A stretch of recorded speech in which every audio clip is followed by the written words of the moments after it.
How about that, you poor thing? I've gotten rid of the smell of poverty for you, so you should be grateful." With those words, champagne was thrown in my face with force. This happened when I went to meet my fiancé's family. Instead of being concerned for me, James, my fiancé, started laughing loudly as if he was making fun of me. I quickly realized that all the effort I put into styling my hair and choosing my clothes was wasted. In the end, all I felt was emptiness. That's why I decided to end our contract with your company. When they heard my decision, Lauren, James's mother, who threw the champagne, and James himself were both shocked. They didn't seem to understand what was happening. Suddenly, James's father, President Walker, appeared. "Mr. Walker, you mentioned before that you plan to retire soon and pass your responsibilities to your son. In this situation, it's fair to reconsider how much my company can trust a future business leader. There might have been an intention to keep our relationship through your son marrying me, but unfortunately, it has backfired." After explaining everything, I quietly left. Lauren, who overheard my conversation with President Walker, was too upset to say anything. But this isn't the end. They will have to face the consequences of their actions. My name is Mariah Carey. I'm 50 years old and have never been married. I've always focused on my work and enjoyed my alone time. With hobbies like reading and watching movies, I've had fulfilling days. Because of this, I never developed an interest in marriage as I got older. But that spring in March, when the flowers were blooming, I received an unexpected marriage proposal. The person who introduced me was Kyle Walker, with whom I had a business relationship. "Miss Carey, I'd like to introduce you to someone. What do you think?" he said. Although I was hesitant at first, I decided to meet the person after being strongly encouraged. That person was James, who was the same age as me and the son of President Walker. He's the youngest son with several older sisters. He's come close to marriage a few times before, but has remained single. I had one request before our first meeting, but James was a polite and kind person, and I immediately liked him. I started thinking that maybe marrying him wouldn't be such a bad idea, so I suggested that we start dating. Both President Walker and James were happy with this idea, and everything seemed to be going well. But I never imagined that this decision would lead to an unexpected situation later on. 2 weeks into our relationship, during our third date, James smiled and said, "We're already like a couple, aren't we?" Unlike before, James was wearing a casual jacket and looked relaxed and youthful. I had also switched from dressing up to wearing casual pants. Even though we were both older, our feelings at that moment felt as fresh as those of young people. However, as the date went on, I started noticing something strange about James's behavior. He often made comments that felt a bit insulting. For example, he took me to a slightly upscale restaurant and proudly said, "You don't usually get to come to a place like this, right? This must be special for you." I could only respond with a vague smile. In reality, this restaurant was one of my favorites, and I had just visited it with a friend 6 days ago. But I didn't want to embarrass him, so I didn't tell him the truth. A waiter I knew noticed my signal and played along, pretending not to recognize me. While we were sitting, I noticed the watch on James's wrist. It wasn't the best watch out there, but it was nice. I complimented him, saying, "That's a different watch from before. The color is lovely, and it suits you." Embarrassed, James took off the watch to show it to me, thinking I was really interested. Since I wasn't that interested in men's watches, I just looked at it briefly and gave it back. But he seemed to insist on giving it to me again, saying, "Feel free to take a closer look. It's not every day you see something this fancy, right? Don't be shy." My reaction wasn't just out of politeness, I simply wasn't that interested in the watch. Though I agreed to take a closer look when he insisted, I felt a bit confused. To me, a watch is just an accessory, and I think checking the time on a smartphone is enough. I had mentioned his watch casually, just like I might compliment a friend's new decorative item. Many of the older people I work with wear similar watches, so I actually see them quite often. Thank you for showing it to me, I said. It's nice to have something you like. James then slightly pouted and subtly started looking at my belongings. What caught his attention was a bag that I'm really fond of. This bag was specially made for me at a workshop I love, reflecting the craftsman's skill and my personal taste.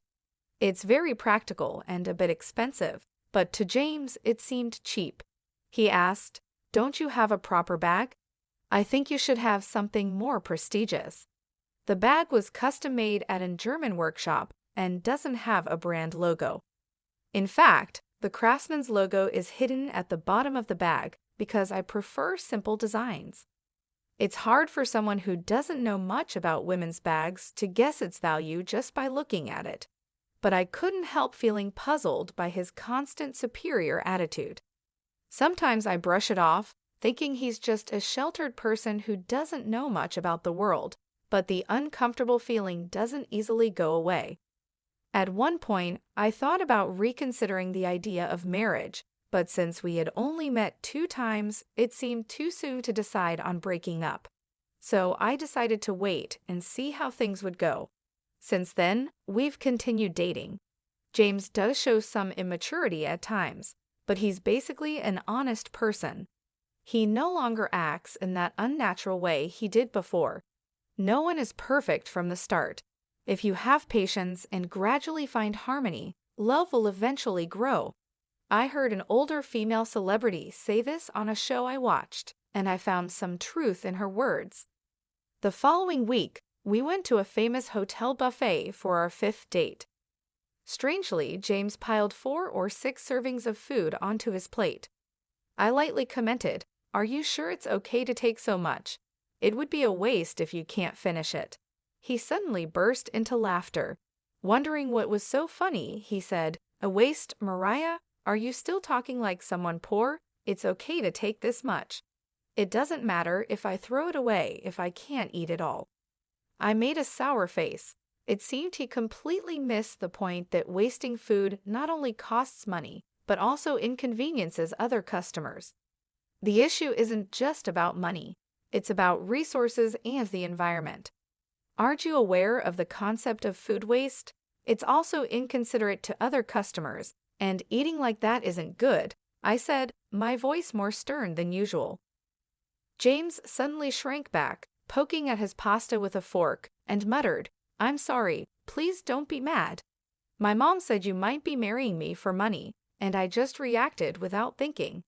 The word mommy stuck in my mind, and I accidentally repeated it.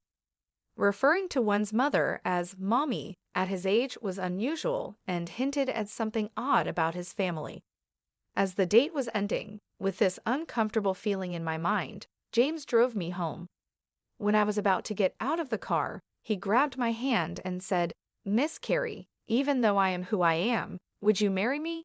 Even if not right away, being engaged is fine. I can wait as long as it takes." I was surprised by James's sudden boldness, but soon I began to feel genuine happiness from his actions. Despite the concerns I had about James, his way of asking made me feel joyful. I thought that maybe the things he lacked could be improved after marriage, and I could help guide him into becoming a loving husband. 5 months had passed since we first met, and I felt it was the right time to move forward. Let's grow together by supporting each other. We both have flaws and differences, so let's talk a lot and work them out, I said with teary eyes, moved by emotion. However, the moment I agreed to the proposal, James showed troubling behavior again. He said with a smile, "Let's start preparing for married life. First, you should quit your job, take care of the home, and learn housework from my mom." My joy vanished, replaced by rising anger. I responded more strongly than usual. "Don't be so presumptuous. If that's your attitude, then marriage is out of the question. Goodbye." James was silent, stunned. In that moment, I got out of the car and went straight into my house. Even though I decided to distance myself, I reluctantly agreed to meet James after he sent me a message over the weekend, insisting on seeing me. The weekend came quickly, and when the day arrived, James was already waiting at our meeting spot. As I approached, James stood up quickly and apologized deeply. "I'm really sorry about last time. My friends told me to be firm, and I took it too seriously. They even scolded me for thinking it was okay to act like that," James said, his energy low, which started to melt away my anger. Not long ago, I felt like getting upset with him, but I eventually made peace with it. It's a bit disappointing, but James is dear to me. He's very straightforward, and sometimes it's hard for him to tell the difference between a joke and something serious. He's easily influenced and a bit indecisive, but I reminded myself that no one is perfect from the start. Make sure you keep this in mind. "We're getting engaged, after all," I said with a small smile. Hearing this, James looked up suddenly and brightened right away. After a month of a somewhat turbulent engagement period, it was finally time to meet each other's families and announce our marriage. The first visit was to James's family home. Although I had known President Walker for a long time, it was strictly professional, and this was my first time visiting his home, which made me nervous. James was his usual gentle and lovely self, but he seemed a bit off that morning. I thought maybe he was just nervous, but that wasn't the case. About my mom," he started, and I braced myself, thinking about the usual worries between a daughter-in-law and mother-in-law. But I trusted his mother, known to be a hard-working woman and the kind-hearted wife of President Walker. I hoped that if I spoke sincerely, she would understand me, but I was wrong. The moment I stepped into the room to greet them, liquid splashed onto my face. My eyes started to sting badly, and a strong irritation hit my nose, making me cough violently. I immediately panicked. "How about that, you poor thing? I got rid of the poor smell for you, so be thankful," I heard a mocking voice say. I was shocked by the bitter taste, smell, and heat. I realized the liquid in my mouth was champagne, but I couldn't understand why I was being treated like this. "Lauren, what are you doing?" President Walker exclaimed in shock. The situation became clear. James's mother, Lauren, who was supposed to be my future mother-in-law, had thrown champagne in my face. It seemed the mocking voice was also Lauren's. I remembered how James had looked down on me as poor before and realized that this attitude might have come from Lauren. "What's the matter, Mariah? You're all wet. Funny, isn't it?" "Go, Mommy, that's just like you." James laughed loudly. At that moment, I realized that everything I had done up to this point was for nothing. I felt nothing but emptiness in my heart. "I will therefore terminate our contract with your company," I said. "What?" James and Lauren both exclaimed in surprise. They quickly looked at each other and seemed to whisper about something, maybe our business dealings or something else. But as far as I was concerned, I was no longer involved. I was just an outsider. I could only guess what they were discussing at that moment. One person who stayed silent was President Walker, who looked pale and wide-eyed. I turned to him, thanked him, and began to speak. "First of all, President Walker, I want to thank you for your cooperation so far. It must be because of the condition we agreed on that nothing like this has happened before." When I turned to speak to Lauren and James, Lauren looked at President Walker with a doubtful expression and then stared at me sternly. Meanwhile, James watched Lauren's reaction while glancing at me. I continued quietly, knowing that what I was about to say might surprise them, but I hoped they would listen carefully. One condition of accepting this matchmaking was that I would not reveal I am the president of a company until the marriage was decided. I didn't want my title to interfere. My connection with President Walker came from significant business transactions I built over the years while focusing on my work. I took out my business card, which naturally listed my company name and position. Even those not involved in management would understand the importance of my title. "Hello again, Mrs. Lauren. Thank you for all your help so far. This is my position. I've been working with your husband's company for over 12 years, and right now, my company is probably your biggest client. I wonder what percentage of your company's sales we represent." When I handed over my business card, James turned pale with surprise. He worked in his father's company, so seeing my company name should have made it clear who I was. To President Walker, I was not just any business owner, I was the owner of one of his most important business partners. That's why I wanted my profession hidden at first, to truly see James's character when choosing a lifelong partner. I wanted to see the real person, not just a superficial act. I couldn't risk a fake attitude because it could affect the future of a parent's company. So I was introduced as just someone who met James through work. I even wore fake glasses and changed my makeup and hairstyle for our dates. Looking back, the disguise was just a temporary amusement and, in the end, a waste of time. I'm sorry, President Walker, but I have to decline this proposal. This isn't just about marriage. We also need to pause our transactions to reassess the situation, I said, then sat down to face President Walker. Afterward, I calmly explained the situation. President Walker turned even paler when he heard my words and stuttered. The transactions are affected? That can't be right. But his reaction seemed forced. I shook my head firmly, showing that my decision was final. But I wanted him to understand that my decision was not based on a fleeting emotion. I continued speaking calmly.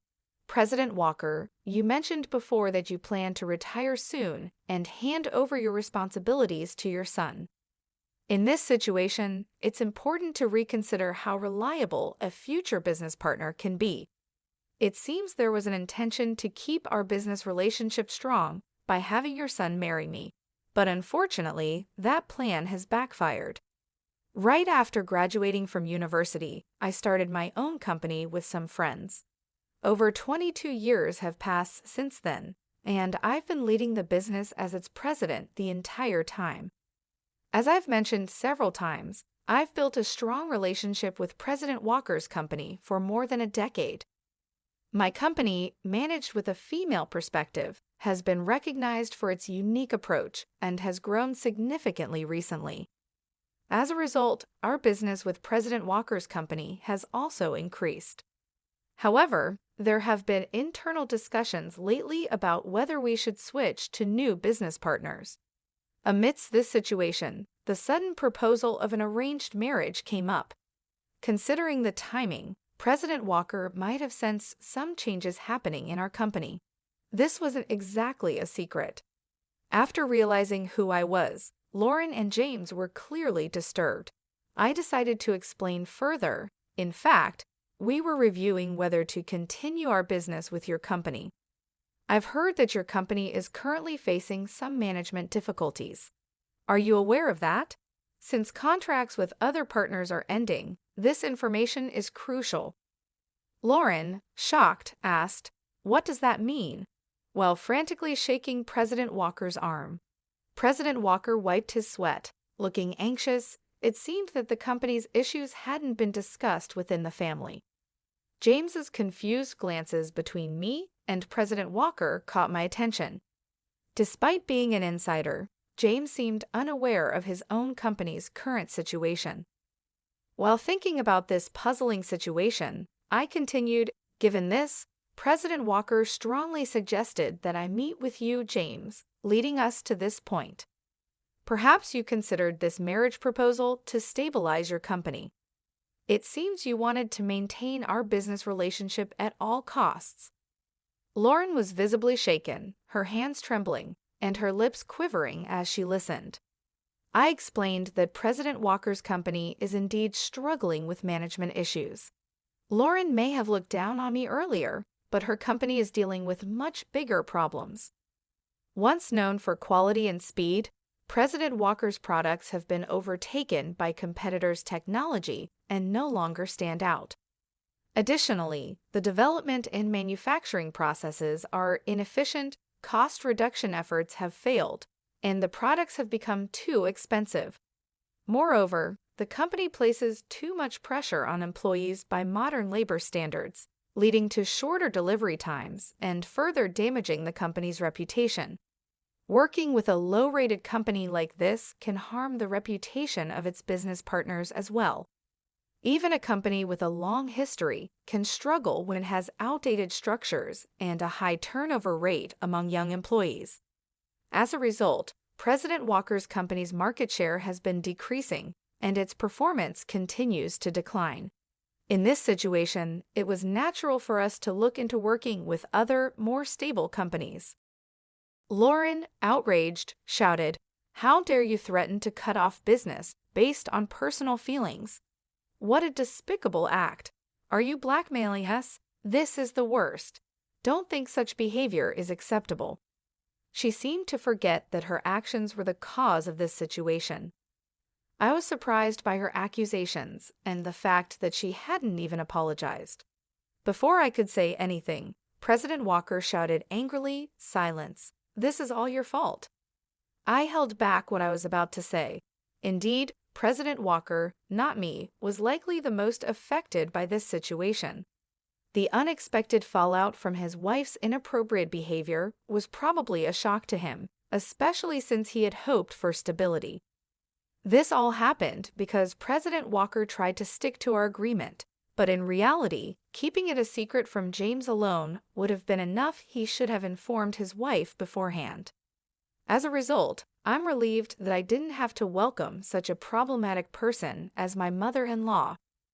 James' appearance was pitiful. He was pale and trembling, holding tightly onto Lauren's hand. It was sad to see a 50-year-old man still needing his mother's hand. Seeing him like this, I couldn't help but give him a cold look. "It's impossible that someone carrying such a cheap-looking bag could be a president," James accused me harshly. "And you complained about food waste and acted like you were poor. You're lying about being my father's business partner. How disgraceful!" He seemed to be trying to blame me, but he was clearly mistaken. "I'm not interested in branded goods. I prefer high-quality leather products made locally.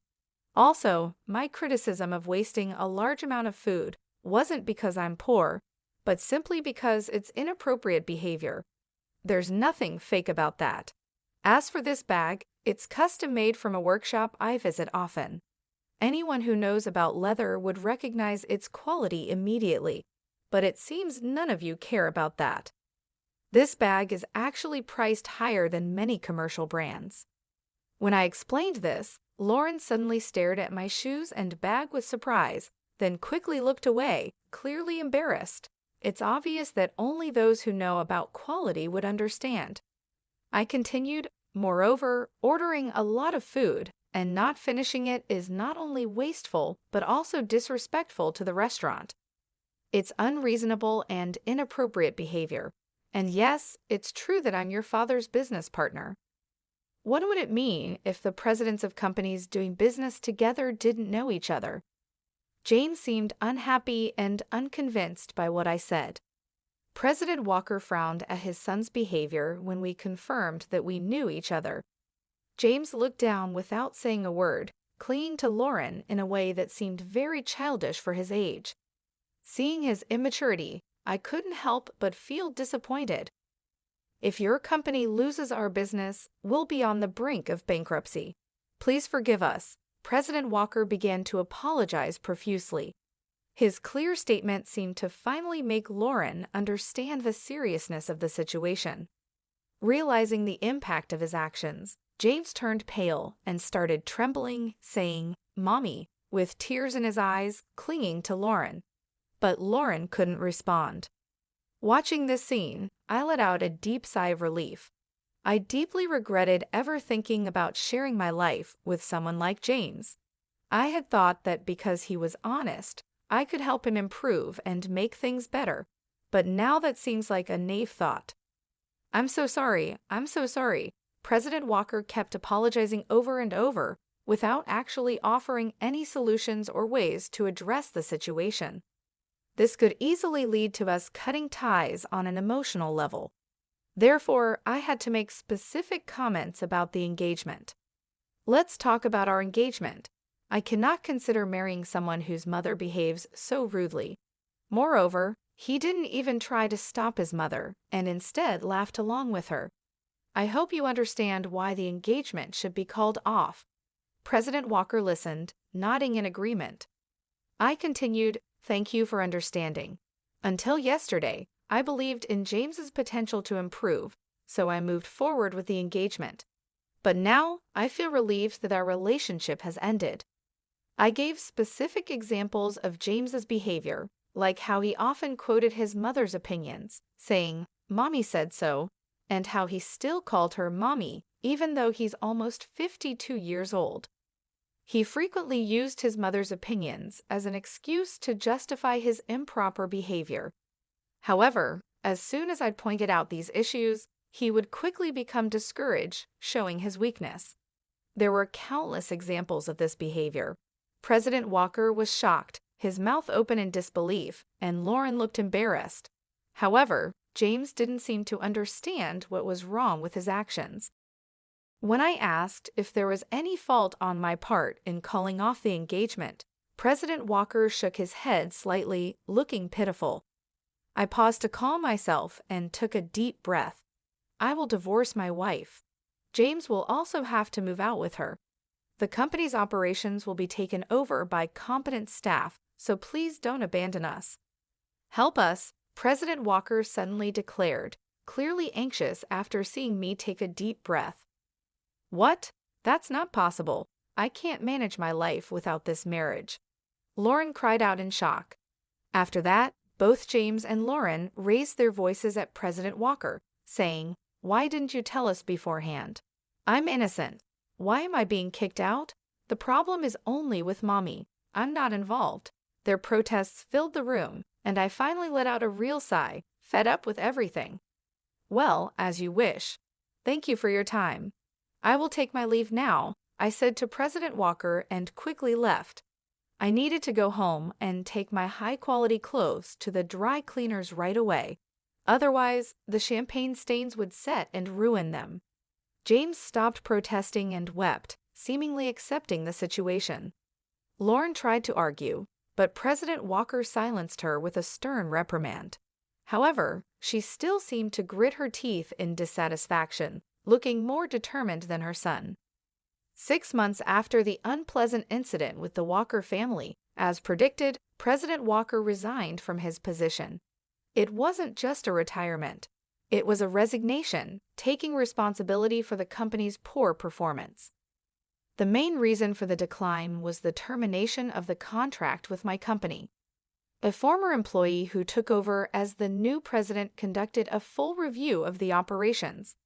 Moving away from family management was well received, and external evaluations of the company improved. He took the initiative to develop new products, and the results were starting to show. At this pace, resuming the paused business transactions might happen soon. In the meantime, President Walker and Lauren officially divorced. As expected, James moved out with Lauren, and they started a new life together. However, rumors say they have daily conflicts. It seems that their close relationship was mostly based on financial comfort. After being forced out of his father's company, James quickly became unemployed. Unable to handle James's financial dependence, Lauren left him in President Walker's care and disappeared. I've heard she now lives alone in an old, low-rent apartment, mourning her situation. Lauren once bragged about her lavish lifestyle, but her behavior pushed many people away. Now, she has no helpers or friends and has become a lonely figure. About a year after President Walker's retirement, I had a chance encounter with him when I visited his former company. I ran into him unexpectedly. "I am very sorry for the great inconvenience I caused before," he said. He had generously given half of his property to Lauren, but her financial troubles were mostly due to James's demands and Lauren's continued extravagant spending. Unfortunately, this is personal responsibility, and it's hard to feel sympathy. President Walker had planned to keep James at a distance, but he was shocked to learn that his nearly 52-year-old son didn't even know how to boil water. Eventually, they ended up living together. Now, he is firmly teaching James, making various decisions around the house. James had completely relied on Lauren, and President Walker admitted, "I feel that I didn't properly take care of my son and wife until now." This is the misfortune I created for myself. Although it's late, I am deeply reflecting on my mistakes. I think I also did some wrong things to Lauren. Fortunately, the company didn't go bankrupt, and I am relieved. Now retired and staying at home, President Walker is seriously engaging with James for the first time. James, facing new challenges like household chores and part-time jobs, often cries despite his age. I can only hope that he becomes a better person, but I have no desire to have any more dealings with him ever again. 5 years have passed since then, and my company is doing very well. My performance has improved compared to before, and the stock price has also risen. As for my personal life, I am no longer considering marriage. I have already informed my parents. When I got engaged, I explained everything to my parents, and when the engagement ended, I shared the details with them again. They supported my decision to stay single, rather than being involved with someone like that. As a result, my parents are now even stronger supporters of my focus on work. I stay busy every day and have taken up new hobbies to make my life more fulfilling. Although I used to prefer indoor activities, I recently decided to start exercising at the gym. I can even see my muscles starting to form, and my subordinates look at me with admiration, which feels a bit strange. I've always believed that happiness is something you create for yourself. I look for happiness that I build on my own, not just the kind that comes from being with someone else. If I were to fall in love again, I would prefer it to happen later in life when I could afford to give everything up for love. But that's not something I'm worried about right now. My days are fulfilling, and I'm happy. My life has just begun, and I'm focused on working towards a